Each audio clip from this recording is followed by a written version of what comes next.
I will have you know that I did not pirate this game. Hi everybody and welcome to Barony.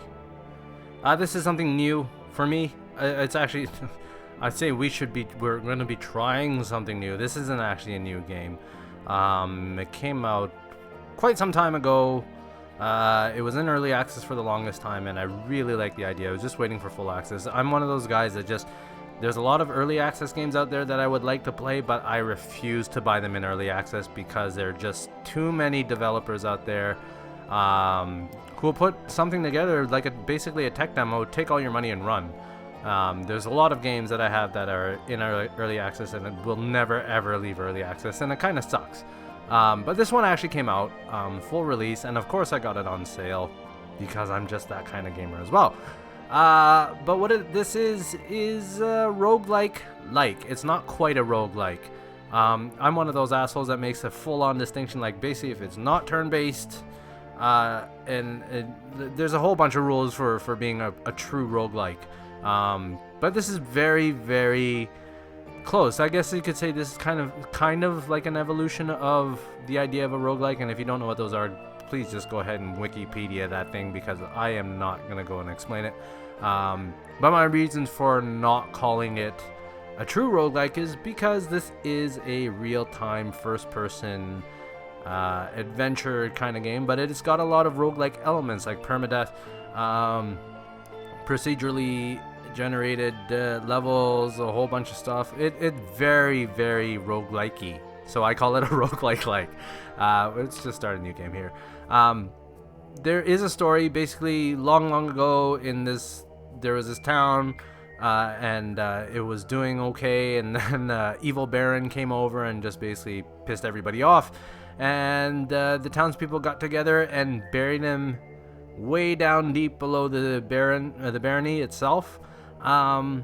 And over the years it became cursed. A whole bunch of crap started coming out of the ground and monsters and all that stuff, and it is believed that the Baron that they put down there is the cause. And of course he's the cause, because what else would it be? Otherwise that story would really suck. So he's somewhere down here and we're supposed to find him, but it is not an easy thing. And you can see whenever you start a new game, because you will be starting new games, you will die. You can choose between male and female. I don't know if that changes anything. It may change your stats, but it doesn't matter. And because I'm a dude, I will play a dude. We will do that. You can also use a random generation as well. Just like any roguelike, you will have these different classes. The Joker is, of course, like the tourist and NetHack. And if I were to describe this game, it's very much like if you took NetHack. If you took NetHack and Delver, I guess, and kind of mashed them together, if you know those games, it's one of those kind of things, but whatever. Most people have not played NetHack, so it's fine. And I have definitely not even ascended in NetHack, so I doubt I will get very far here. Of course, you have your Barbarian Warrior classes. The big thing that you need to know is that there are difficulties down below. And because I have spent very little time with this game, I will keep playing the warrior. I always try and play the easiest classes in these things until at least I get to the end, which never happens because I'm too reckless. But we'll start with a warrior. He starts with a pole arm. I believe it's just a spear. It's really hard to tell with these kind of Minecrafty graphics, but this is one thing that I do want to say is that this has nothing to do with crafting or anything like that. So even though it has that kind of retro pixel cubes look, it is nothing at all like Minecraft. Okay, it's just got that kind of aesthetic. Yeah, so we're gonna go with the warrior. I think he also has a sword. The barbarian's not too bad either. I actually got further with the barbarian than I did with the warrior. But you have all these different kinds of subclasses. I don't think they do anything. It just changes what color your beard is. So of course I always have to go with the Viking-ish red-headed dude. Yeah, so that's it, and we will give it a name, and of course my name is Dune. Pleased to meet you. Yes, and here's another thing that makes it not roguelike. You can play it co-op, which should be fun. I can't really convince my friends to play roguelikes. They hate them. You know, they're more the Call of Duty, Halo, those kind of games. They're that kind of gamer bros, or they like JRPGs or whatever. But yeah, maybe I can convince someone to play this with me sometime. But it would seem really cool that you could play a co-op. Now I did read about that because it's permadeath. If someone dies in co-op, they will respawn on the next level. But of course, they will be very much hampered by their lack of stats and stuff. So we have you know, someone saying another mortal at my doorstep. Every time you start a new game, you'll get different things. Say something new. The first thing that you'll see here is that you can get your journal, which you can open up, and basically just kind of gives you the overall story. There are a lot of books here in this game, but again, the game doesn't pause when you're reading. You can see that torch flickering over here in the background. It means that the game is still running, and you can very much get attacked while you are reading stuff. So basically, the only thing that is left of the Barony is the mine. And actually, I don't want to read this. So you can actually right click and drop like so, or you can actually pick these things up and actually just throw them, drag and drop. So it's actually a really well done interface. Left click to attack and right click to interact, and that's pretty much it. You can also press, I believe, I know there is a key somewhere. It's also got these classic controls. Like, I don't know who would play with them. Use your mouse, damn it. But anyways, yeah, if you go here, there is a hotkey. I don't know it. But if you go here, you can actually get your spells going. But because I am playing a warrior, I'm not really gonna have many. And it's just one of those things. I've never liked to manage magic in games, even though it's usually a pretty big selling point. So this is the very first entrance. There is nothing else here. Nothing absolutely else here. I didn't commit to that sentence. And now we are here. Now, if this is the first time you play the game, this is where you get it, your what I like to call the dummy achievement. You basically get an achievement just for going down the ladder. So, yeah, I like to just set my quick bar there. The game is dark, as always, and I always like to pick up a torch. So, as you can see, I picked up a scroll. It's just labeled gibberish, as in NetHack. And there's a book here, Worker's Journal. So, you know what? Let's check this out, because I have not seen this book before. We're all dying down here, although I, having accepted my fate, have learned to maneuver and thrive in the darkness. The others seem to have not. Not sure why. Also, they tend to kill each other over things like food and water, or the... Oh, see, there is... that's exactly why you don't want to just sit there and read. You know, I don't care about your plight. Anyways, you can pick these things, anything up. But as you can see, oh, this actually says it's uncursed. Well, oh no, wait, that's mine. This is the one that the skeleton was carrying, and you can see right down below it says Iron Sword. There is identified. So like any roguelike, you actually have a very good chance of picking up cursed items, and wielding them or reading scrolls that you don't know always has an element of danger to it. And this is why I often lose these games, is because I tend to just go for it. Now in your left hand you can carry your scroll, you can carry your shields. Oh wow, that's already here. So normally the exit to the next level is somewhere else, but right here it is. Yeah, in your left hand you can carry your torch or your shield, so you can't have them both up at the same time. Can I do anything with this fire? No, I just got a torch from it. Nice. Did I? Yes, I did. And what's this? Oh, it's just a tap. Okay. This is a rock. You can use it to throw, like so. Totally useless. And yeah, there's random stuff because it's the ruins of a mine, but it's also where the town was. Oh my goodness, there are a lot of dudes here. No! No! Okay, we're good. Oh boy. Axes. Ooh, helmets. Shall we try it? Let's see if the other one is better. No, they're both the same. We'll drop one of these. And we'll try it. And it is not cursed. We are good. I'm going to leave the axes. My goodness. Oh, this guy's got a nice shield. Let's see if his shield is cursed. Actually, it is decrepit. What do I have? I have a bronze shield. Okay, you know what? Screw that. The other thing that you need to know about this game is that being a pack rat will not serve you well. The more stuff you're carrying, the slower you will run, of course. And also, there are very, very few shops, and the few shops that you do find, unlike NetHack, you can't just drop stuff on the ground and have them buy it. They are pretty selective, but there is an economy in this game, and which is why there's gold everywhere.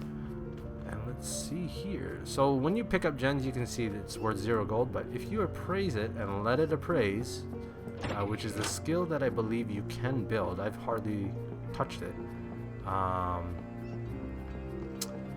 You will find out how much they're really worth, but finding someone to actually buy them is a pain in the ass. That was a quarterstaff that I walked by the way, which I don't really need. And my torch is dying, which is fine. Yeah, and if you haven't noticed already, the game is dark. It's always good to carry a torch. And switches here, usually there means there's a gate somewhere, so you know what, I'm just gonna flip it. Or you could get crushed by a boulder. You get an achievement for that, of course. Oh, you know what, I haven't been here. Oh, look, another scroll. Now I have 2 scrolls of the same name. And another gem. So yeah, it's kind of interesting that you can continue appraising stuff even though you're walking around. Like, appraisal is, you know, looking over stuff. Sorry, I'm trying to put something on my foot.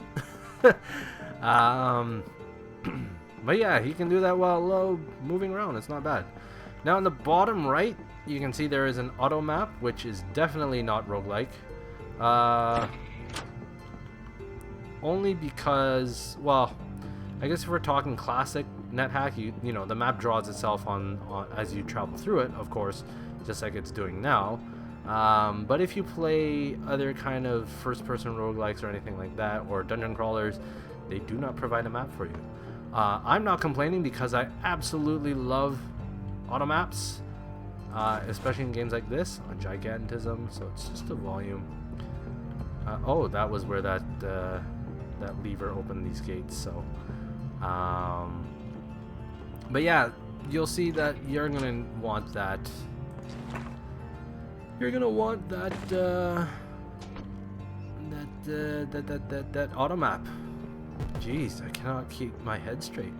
I am suffering from shoulder pain, so I'm a little bit hopped up on pain meds, but not really. I've got my wits about me. Skeletons ain't got shit on me. But yeah. It is very easy to get lost, and that map is really good. Now the problem is, of course, if you get too worked or focused on that map, you will probably run head first into a troll, a minotaur, or worse. And now I have a useless torch, which I believe is this one. There we go. What is that? Oh, that's just what I threw out. Alright, wasn't there something else on the ground? Is this to open all these cells? And there's meat on the floor. Not generally those are okay because, oh look. Yes, this is, you will often see humans running around, and most of the time they will follow you. Not all of them, of course. An apple, another book. The Lusty Goblin Maid. Now that reminds me of the Lusty Argonian Maid. I wonder if that's... Oh, look, a rat. There you go. Rats drop meat, just like in NetHack, and of course you can eat that whenever you get hungry. And yes, you do have to manage your hunger. And you don't want to overeat because otherwise you will throw up. Now let's see. I'm actually... It is the Lusty Argonian Maid.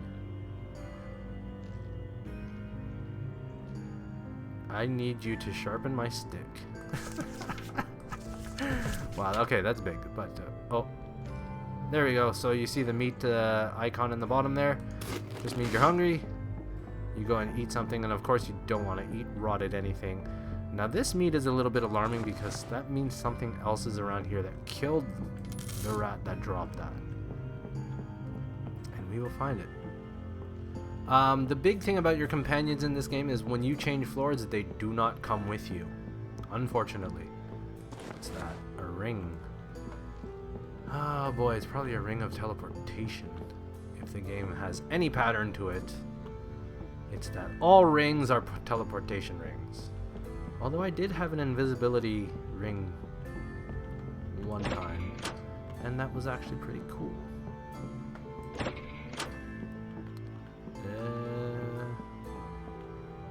I'm also one of those guys that likes to 100% the floor before going down. It's Dungeon Delving 101. You never want to miss anything. I think this is a relatively safe place. I wanted to do something, now I don't remember what. Oh, never mind, I'm still appraising. And this torch is going to go out. Now generally you don't need the torches. The game is pretty good at showing you what... Is there a hole here? Oh my god! And there is how you die easily. God damn it. How did he not die? He just came over here and dropped a bunch of stuff. Well, that's awesome. Well, yeah, 11 minutes. That was quite a terrible run. I didn't even go down one floor. Well, you know what? I will start again. Let's try this again. God damn. God damn. Now let's actually see what this ring was. Oh, it was a ring of protection.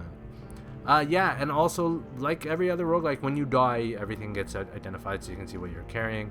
Scroll of food, scroll of repair. Oh, these were all good things. Uncursed. That's okay, I actually had this sword, which is better. Ah, not too bad. Ooh, there it is, Ring of Invisibility. Should have just worn it. Oh well. Anyways, yeah, let's try it again.